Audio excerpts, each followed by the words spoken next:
그리스도 안에 새 생활이라는 제목으로 우리가 시리즈를 쭉 했습니다. 오늘서부터는 뭐라고요?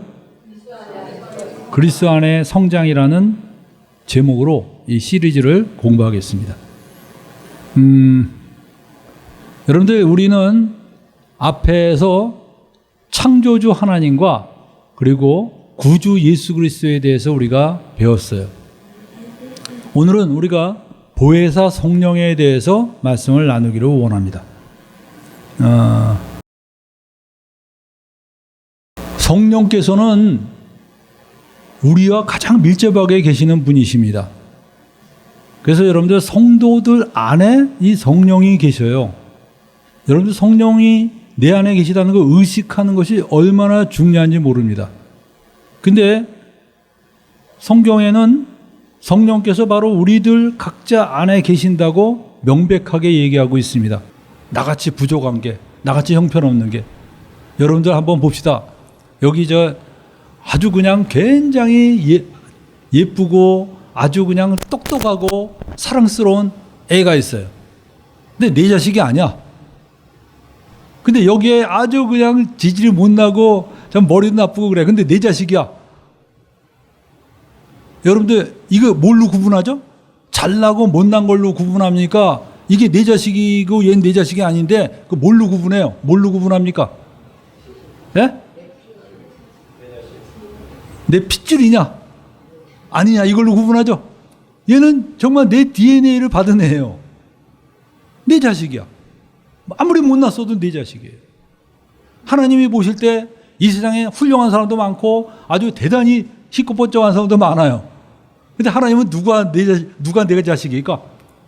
하나님의 피라는 건 우리가 없잖아요. 뭐예요? 하나님의 영입니다. 하나님의 영을 받은 사람이 곧 하나님의 자녀예요.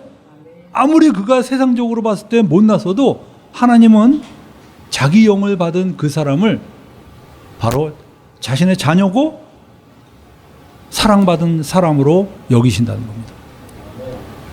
그래서 여러분들, 성경은 성령께서 바로 이 성도들 안에 계시다는 거예요. 여러분들, 그 로마서 8장 9절 거기 한번 읽어볼까요? 로마서 8장 9절에 뭐라고 나옵니까? 성령이,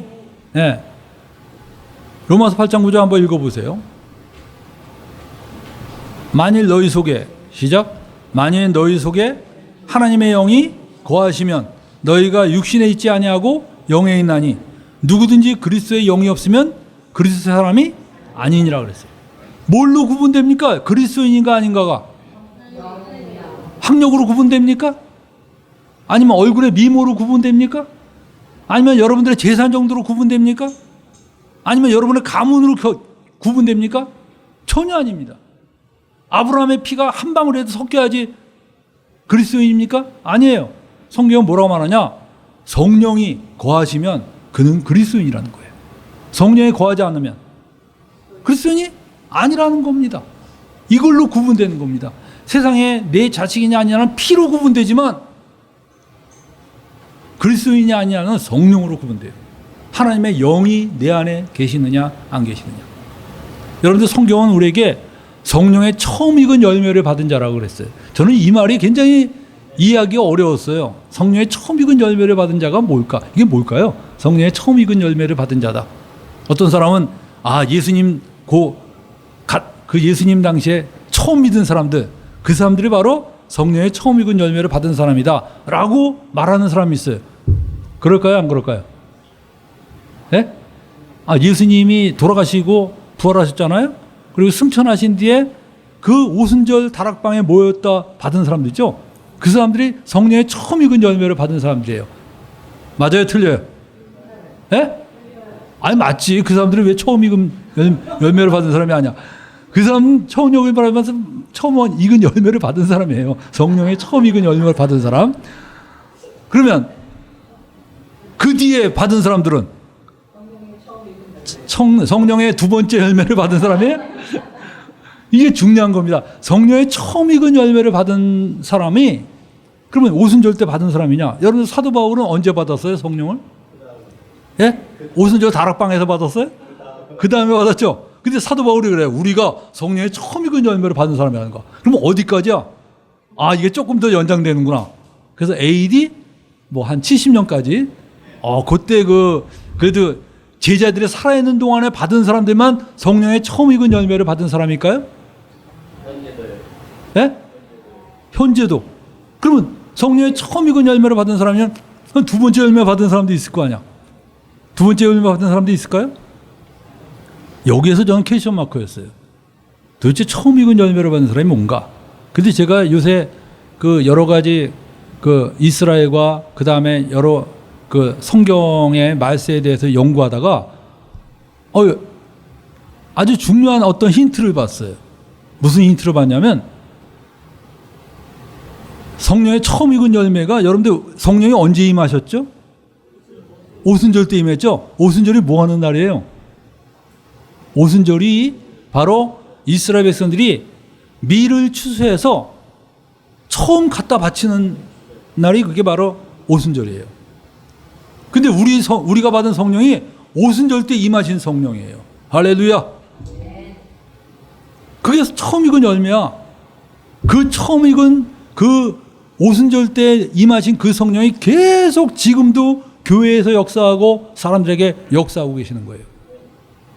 그럼 오순절이 아닐 때 임하시는 성령도 있냐? 전 있다고 봐요. 언제냐?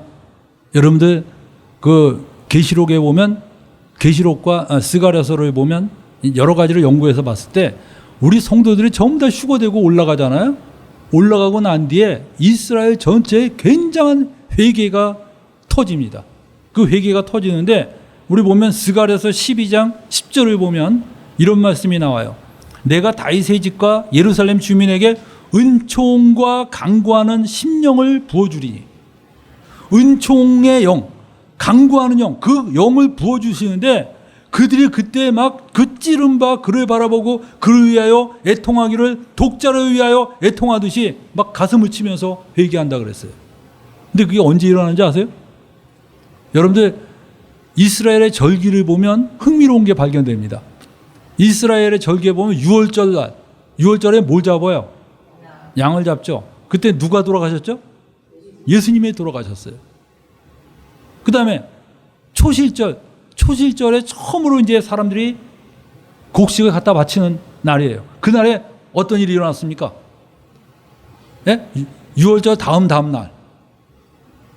중요한 사건이 벌어졌는데, 부활하셨잖아요, 예수님이.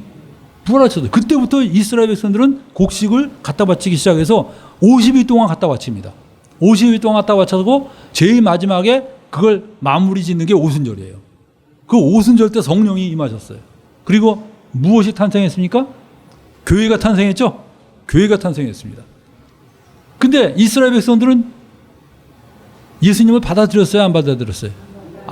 소수만 받아들이고 나머지는 안 받아들였어요. 근데 여러분들 이게 성경에 보면 마지막에 가서는 이스라엘 백성들이 회개하는 게 나옵니다. 이게 스가랴서에 회개하잖아요. 그 회개를 언제 하느냐? 이스라엘 절기하고 이렇게 비교를 해보면 흥미로운 게 나와요. 이스라엘 절기의 봄 절기가 오순절까지예요. 그 다음에 가을 절기가 있어요. 가을 절기가 뭔지 알아요? 가을에 보면 그 히브리력으로 7월 1일이 바로 이 나팔절입니다. 나팔을 확 불어요. 그러면서 이제 사람들한테 이 드디어 7월 달이 시작되었음을 알립니다. 근데 여러분들 그 7월 1일 날 그 나팔을 불 때 우리는 그때가 바로 휴거와 맞물리는 절기라고 생각합니다. 그날에 휴거되는 건 아니지만 그 절기가 가지고 있는 상징이, 그 나팔을 부는 상징이 바로 노래 있죠, 우리 찬양. 하나님의 나팔 소리 천지 진동할 때 바로 그때 올라가는 거예요. 그 나팔절이 7월 1일이고 그 다음에 7월 10일이 뭔지 아세요? 7월 10일이 대속죄일입니다. 이스라엘 백성들이 속죄하는 그런 날이에요. 어때요? 뭔가 이어지는 것 같죠? 그 속죄할 때 스가랴서에 뭐라고 나와요? 그때 사람들이 가슴을 치면서 정말 예수님이 자신들이 기다리던 메시아라는 것을 인정하게 되는 거예요. 이게 뭘 의미합니까? 여러분들 이것이 바로 하나님께서 정해놓으신 그 어떤 그 프로그램에서 이 정해놓으신 어떤 순서에서 이렇게 하나씩 맞아 들어가는 걸 알 수 있어요. 그때 여러분들 그리고서 이 사람들이 대속죄를 거친 다음에 7월 15일이 그 초막절입니다. 초막절. 초막절은 뭐 하는 날인지 알아요? 그 초막절이 바로 오늘날의 추수감사절입니다. 추수감사절이에요. 오늘날의 그걸 본받아서 추수감사절을 만들었는데 초막절은 뭐 하는 날이냐면 자, 아까 오순절은 뭐 하는 날이었어요? 밀 추수한 것을 바치는 날이었죠. 초막절은 뭘 추수한 걸 바치는 날일까? 아니, 추수가 밀밖에 없어요? 예? 가을 거지에 뭐가 있어요? 포도, 무화과, 그 다음에 각종 열매들을 바치는 게 바로 초막절입니다. 그때 이걸 수장절이라고도 얘기해요. 초막절입니다. 여러분들 그 초막절에 임하는 성령, 그게 뭘까요? 성령의 저는 그게 바로 그 가을 거지에서 임하시는 그 성령, 그 성령이 두 번째 임하는 성령이라고 생각을 해요. 오순절 성령이 아니라. 이건 뭐 제 생각입니다. 왜냐하면 이게 맞아 들어가거든요. 오순절 때 임하신 성령과 정말 이 이스라엘 백성들이 회개하고 그 초막절에 임하는 성령이 이게 의미가 좀 다르죠. 같은 성령이지만 의미가 다르다는 거예요. 그래서 여러분들 우리가 바로 이 오순절 성령으로 우리가 사는 사람입니다. 할렐루야.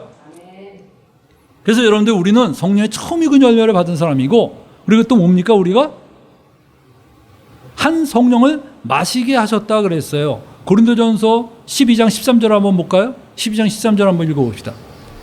우리가 유대인이나 헬라인이나 종이나 자유인이나 다 한 성령으로 세례를 받아 한 몸이 되었고 또 한 성령을 마시게 하셨느니라 그랬어요. 여러분들 마시게 하셨다 그러니까 좀 이상하죠? 하나님의 영을 어떻게 마시냐 이런 건방진 표현을 하다니. 근데 여러분들 이 마시게 하셨다는 표현이 굉장히 그 의미가 깊습니다. 영이라는 것은 어떤 눈으로 보이거나 손으로 만져지는 게 아니죠. 근데 이 영이 어떤 때는 바람으로 묘사되기도 해요. 그래서 이것을 마시게 하셨다는 건 성령이 내 안에 확 빨려서 들어왔다는 거예요. 우리 그리스도인들은 전부 성령을 마신 사람이에요. 한번 숨을 한번 들이켜 보세요. 그처럼 이 숨을 들이키면 뭐가 들어옵니까? 우리 안에 공기가 들어오죠. 마찬가지로 하나님의 영이 내 안에 확 들어왔다는 거예요. 그리고 그 영이 내 안에서 나를 지키고 나를 보호하고 나를 인도하고 나에게 은혜를 베풀고 나에게 깨닫게 하고 알게 해주시는 보혜사가 되셨다는 거예요. 보혜사가 뭡니까? 보혜사가 보호하시고 은혜를 베푸시고 그리고 가르치신다. 스승사자예요. 그렇게 우리를 이끌고 인도하시는 그런 성령이 되신 겁니다. 그래서 여러분들 성령이 우리 안에 오심으로써 우리는 어떻게 되냐? 비로소 세상과 내가 구분이 되었어요. 그래서 여러분 옆 사람 봤을 때 얘는 참 못났어 라고 생각해도 그런데 그 안에 성령이 계셔요. 그럼 뭡니까? 얘 공부 나보다 못해. 근데 대통령 아들이야. 그럼 어때요? 예? 다르잖아. 얘는 정말 그냥 얼굴도 못생기고 정말 나보다 능력이 떨어져. 근데 왕의 아들이야. 그럼 어때요? 왕의 아들이면 예? 왕자요? 왕자가 되죠? 그럼 어떻게 해야 돼? 어떻게 합니까 내가? 고개 숙이죠. 여기 저 세상 살 줄 아는 사람도 있어요. 친하게 지내야 됩니다. 맞습니다. 친하게 지내야 돼요. 정말 여러분들 이것이 바로 우리가 사람을 구분하는 거를 얘 잘나냐 못나냐 쟤는 성품이 어떻고 여러분 그거 다 필요 없어요. 중요한 게 그 안에 성령이 계시느냐 안 계시느냐. 계시면 뭡니까? 하나님의 자녀고 아니면 아니야 얘는 우리 가문에서 벗겨나는 애예요. 아무리 뛰어나도 소용없어요. 근데 여러분 안에 성령이 계십니까? 여러분들 성령이 어떤 분입니까? 여러분들 성령이 여기 보면 성령은 삼위일체 하나님이십니다. 여호와의 증인들은 성령을 인격으로 보지 않습니다. 라디오 전파처럼 그들은 말해요. 저 멀리서 전파 쏘면 그 전파를 우리가 봤죠? 라디오로. 전파는 인격입니까? 아니죠. 그럼 말하는 사람은 전파입니까? 아니죠. 누가요? 저쪽에서 말하는 걸 전파가 그냥 전달하는 것 뿐이에요. 전파는 아무것도 아니에요. 전달하는 역할만 맡은 거예요. 성령을 그런 식으로 설명하는 사람들이 있어요. 여호와의 증인들이 그래요. 그들은 여러분들 삼위일체에 대해서 지극히 인간적으로 이해를 하려고 합니다. 삼위일체는 여러분들 우리가 이해할 수 있는 범위가 아닙니다. 왜 이해할 수 있는 범위가 아니냐면 이 우주의 삼위일체 하나님은 유일해요. 유일해. 우리들은 배우고 들은 게 다 눈으로 보고 느끼고 내가 주변에서 알 수 있는 걸로 다 이해를 한 사람들이기 때문에 온 우주에서 유일한 거는 절대 이해를 못합니다. 우리 이해할 능력도 없고 그것에 대한 언어도 없어요. 그것에 대한 말도 없고. 그죠? 그럼 어떻게 해야 돼요, 우리? 우리가 그걸 이해하는 수준으로 갈아뭉개면 안 돼요. 그냥 그러시군요 하고 그냥 아멘 하고 받아들이는 거지. 그걸 내가 그냥 내 이해 수준으로 낮추면 결국은 하나님을 피조물의 격으로 떨어뜨리는 거예요. 근데 여러분들 성령님은 삼위일체 하나님입니다. 삼위일체라는 말 뭡니까? 하나님이 세 분이면서 동시에 한 분이라는 거. 이것처럼 모순된 말이 어디 있습니까? 이거 이해해 보려고 사람들이 별의별 예화를 다 들었어요. 이런 예화도 있습니다. 내가 집에서는 아버지고, 뭐 학교에서는 선생이고, 교회에서는 장로고, 이게 삼위일체입니다. 여러분들 이거 삼위일체예요? 예? 그건 1인 3역입니다. 그걸 뭐 신학적 용어로는 양태론이라고 그러는데 여러분들 그런 것은 삼위일체가 아니죠. 그럼 어떤 사람이 우리 3명인데 3명이 한 마음과 한 뜻으로 사업을 하고 있대. 이거 삼위일체입니까? 그건 삼위일체 아니에요. 그건 마음이 한 마음이 된 거지. 그러면 여러분 그런 식으로 따지면 뭐 삼위일체가 아니라 우리 오위일체, 뭐 백위일체 다 되죠. 우리 한 마음이 되면. 그죠? 그런 거 삼위일체 아니에요. 그럼 뭐냐?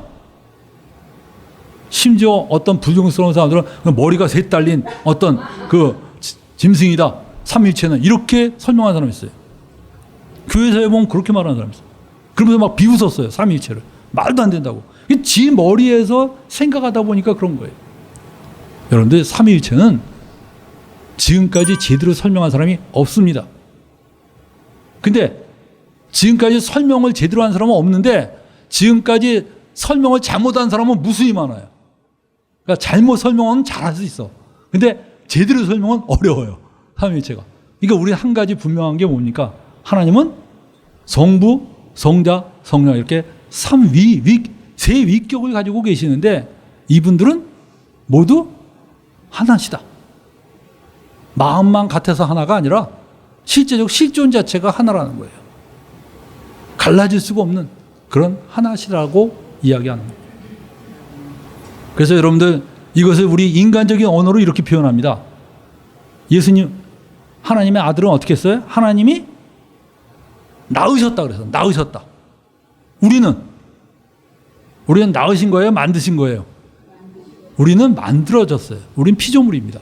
근데 성경에 예수님한테는 만들었다는 말을 써본 적이 없어요. 성경에 보면 전부 다 낳으셨다. 낳으면 어떻게 됩니까? 여러분 내가 만든 거하고 낳은 거하고 같아요? 달라요? 예? 여러분이 낳은 자식하고 여러분이 만든 어떤 그 책상하고 같습니까? 다릅니까? 다르죠? 왜 달라요? 하나는 피조물이고 하나는 내 핏줄이잖아. 여러분들 예수님께서는 바로 하나님께서 낳으셨다 그랬어요. 그러면 그러면 낳으신 시점이 있네요. 아니 그건 인간적인 소통 언어로 말씀하신 거지 실제로는 속성이 같다는 거예요. 같은 겁니다. 여러분 내 자식하고 나하고 어때요? 똑같은 사람이잖아. 아니 얘는 조그마니까 아직 사람이 아닙니까? 똑같이 사람이에요. 하나님과 하나님의 아버지와 아들은 아들을 낳으셨다 그랬어요. 그럼 성령은 낳으셨다는 표현을 쓰지 않았습니다.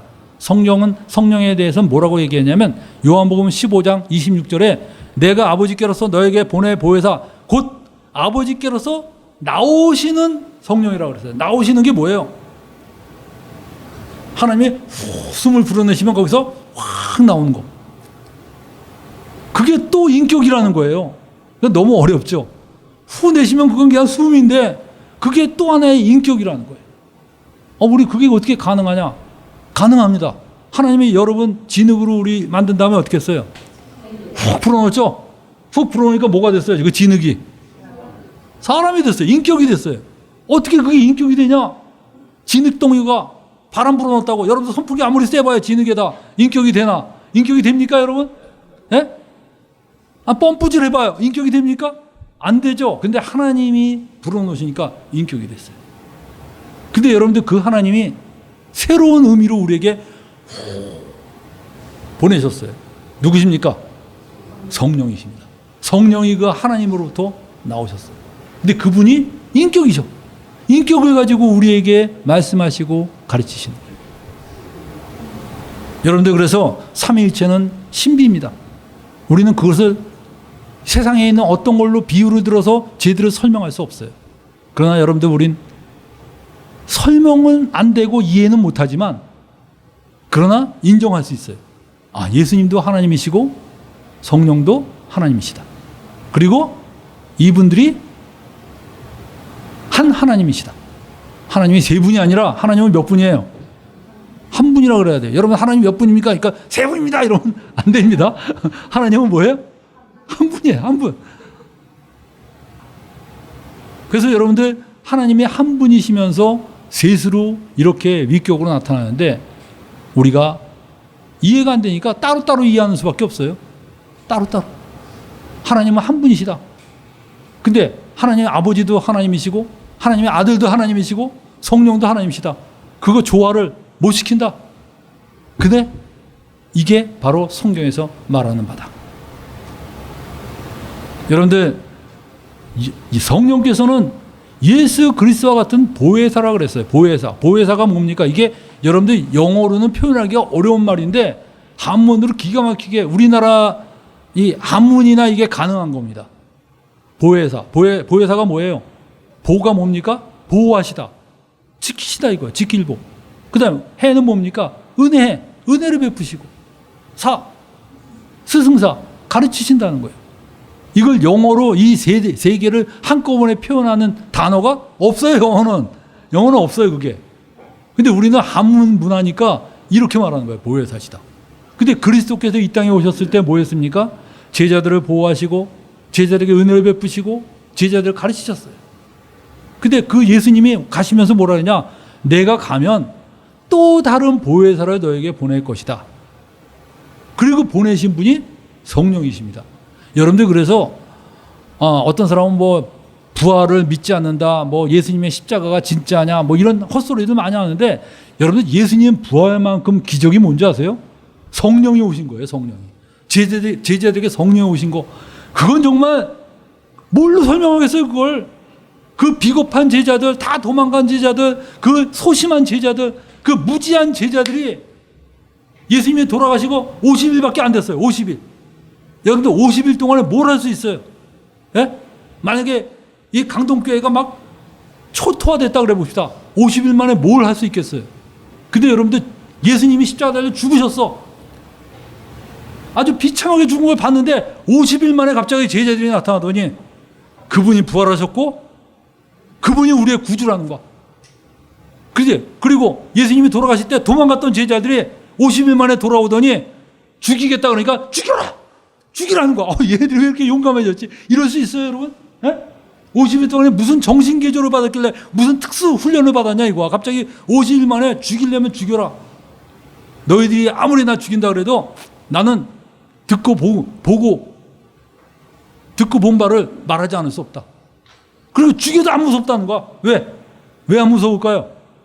부활을 받거든요. 부활하셨어. 부활하시면 어떻게 돼요? 이 모든 게 다 진리라는 거예요. 죽어도 뭐 예수님 부활하시는 걸 보니까 이게 죽음이 아니야. 우리 부활할 수 있는데 뭐. 달라졌어요. 그 달라진 걸 어떻게 설명할 거예요? 부활은 그래 부활은 네가 안 믿는다 그러자. 그렇다면 이 오순절 성령을 네가 어떻게 설명할 거냐? 오순절 성령뿐입니까? 저도 성령을 받은 날이 있어요. 제가 중학교 1학년 때 어느 기도회 갔다가 저 성령을 받았어요. 정말 천지가 개벽됐어요. 천지가. 예? 그동안에 맨날 교회 나가서 장난치고 막 그랬던 애가 딱 성령 받고 나더니 중학교 1학년짜리인데 그때부터 그냥 철학기도도 얼마나 내가 많이 했는지 몰라요. 철학기도도. 중학교 1학년짜리가. 철학에도 막 요새같이 세미로 뭐 한 2시간만 하고서 자고 오른 게 아니야. 그때는 철학에도 밤 12시에 딱 철학기도 하기 시작하면요. 새벽 4시까지 그냥 막 기도하고 찬양하고 막 중1짜리가 그랬으니 참. 그러고서 여러분들 새벽 4시 반 정도 되면 집사님이 와서 그럽니다. 야, 이제 새벽 기도해야 돼. 그만해라. 그러면 애들끼리 막 모여서 찬양하고 온몸이, 더구나 그 여름에 선풍기가 없어요. 그 기도실에. 창문이 없어. 그리고 에어컨이 없었던 시절이죠. 그 시절이. 그 시절에 여러분들 그 밤새 4시간 동안 기도하면 어떻게 되는지 알아요? 상상이 되죠? 밖에 나와서요. 아침바람 쐬면서 런닝을 딱 벗어갖고 짭니다. 런닝을 짜면 거의 물이 그냥 샥! 아니 무슨 비로 왕창 맞은 것 같아요.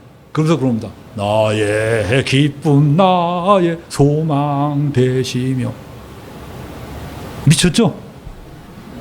네. 네. 어떻게 설명할 거야 이거? 얘 왜 이렇게 됐어? 왜 이렇게 됐습니까? 제가 왜 이렇게 됐어요? 예? 성령을 받았어요. 성령. 근데 여러분들 어떤 사람은 성령 받으면 다 그렇게 됩니까? 아니 물론 그렇게 되는 사람도 있고 조용히 받는 사람들도 있어요. 내가 나중에 내주하시는 성령과 부어주시는 성령에 대해서 나눠서 이야기할 겁니다. 여러분이 예수님을 진실로 믿을 때 그 성령이 마치 숨 들어 마시면 공기가 들어오듯이 성령이 내 안에 밀고 들어오셔요. 그 하나님의 영이 내 안에 오십니다. 그리고 하나님의 영이라고 말하고 또는 그리스도의 영이라고도 말해요. 여러분의 그 하나님의 영이 거하십니다. 이걸 내가 의식을 해야 됩니다. 이걸 의식을 해야 돼요. 여러분들 이거는 인간들이 지어낸 얘기가 아닙니다. 인간들이 만들어서 이런 이야기 만들어낼 수가 없어요. 그래서 여러분들 우리는 예수 믿는 사람들은요 성령이 내 안에 계시다는 확신을 가지고 살아야 돼요. 귀신이 내 안에 한 마리 있는 것 같다. 그런 식으로 사고하면 안 됩니다. 옛날에 그 김기동 목사 쪽에 그 베레아 쪽은 모든 걸 귀신으로 다 설명했어요. 심지어 감기 걸린 사람한테 너 귀신이야 쫓아내고. 아니 교회 오다가 지각한 사람한테 지각 귀신이 붙었군요. 모든 걸 귀신으로 설명하는 거야.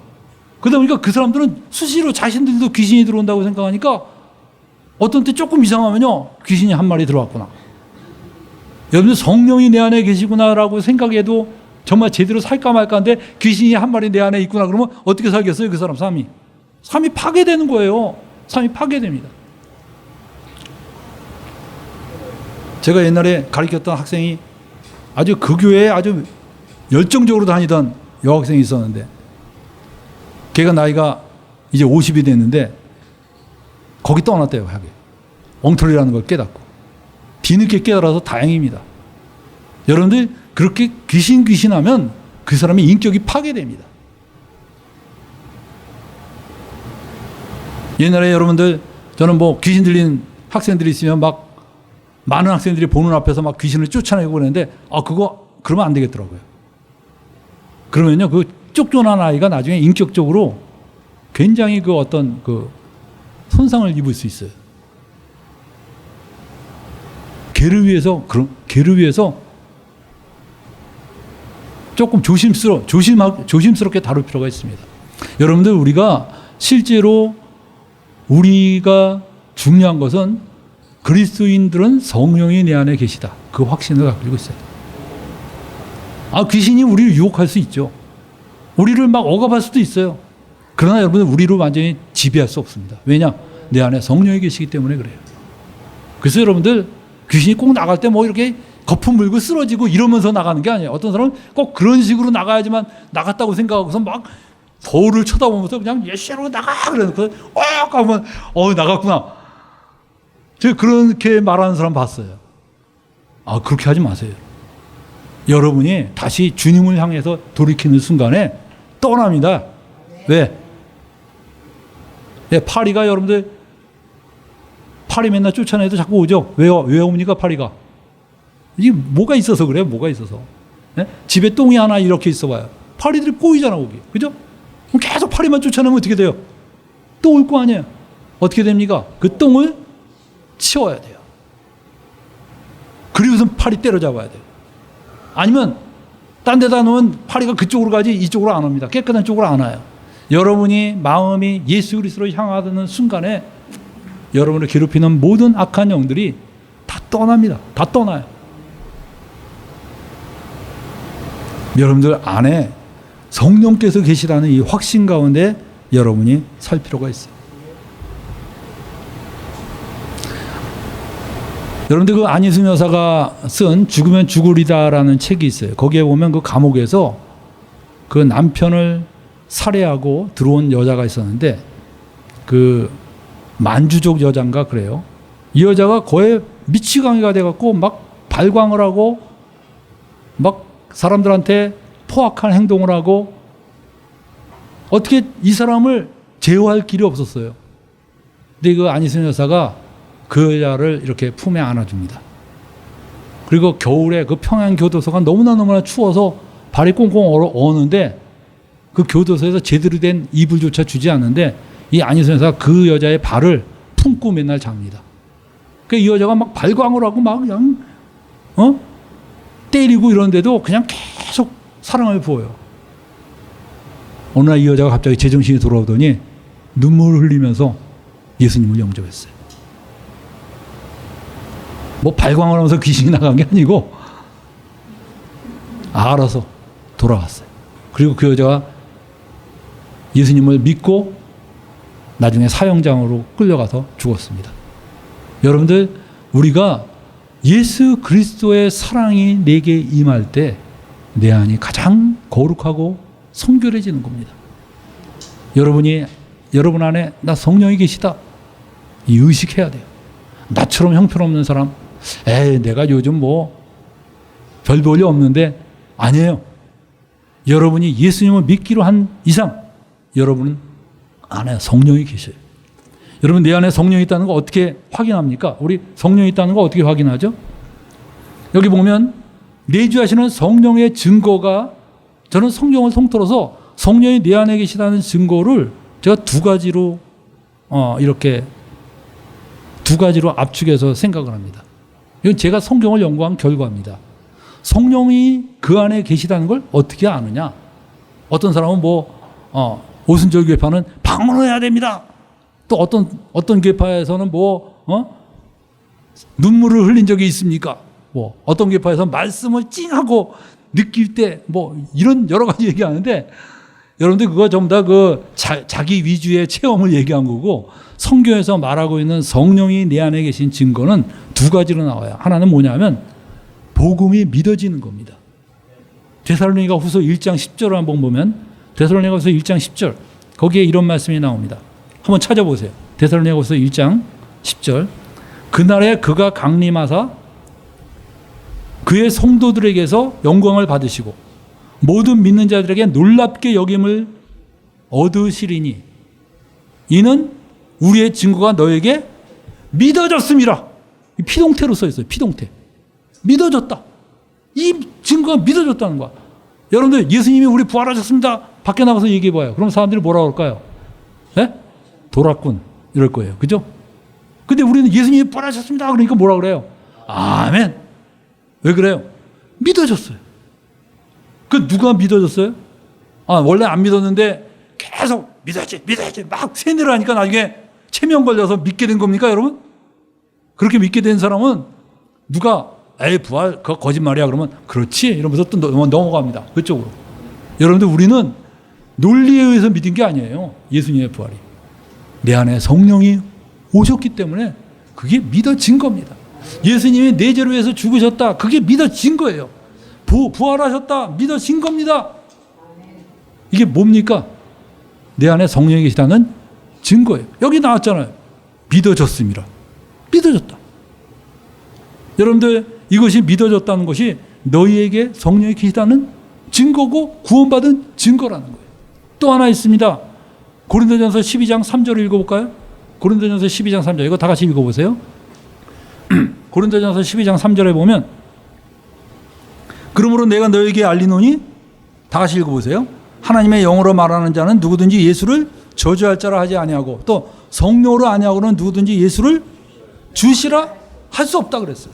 뭐가 아니면? 성령으로 아니하고는 예수님을 주님이라고 할 수가 없다는 거예요. 여러분들은 예수님이 여러분의 뭡니까? 주님이시죠.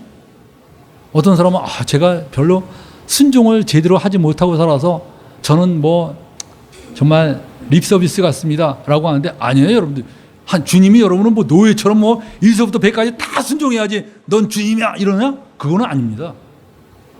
여러분의 삶 속에서 예수님이 나에게 가장 중요한 분이 되는 순간에 예수님이 바로 여러분의 주님이셔요.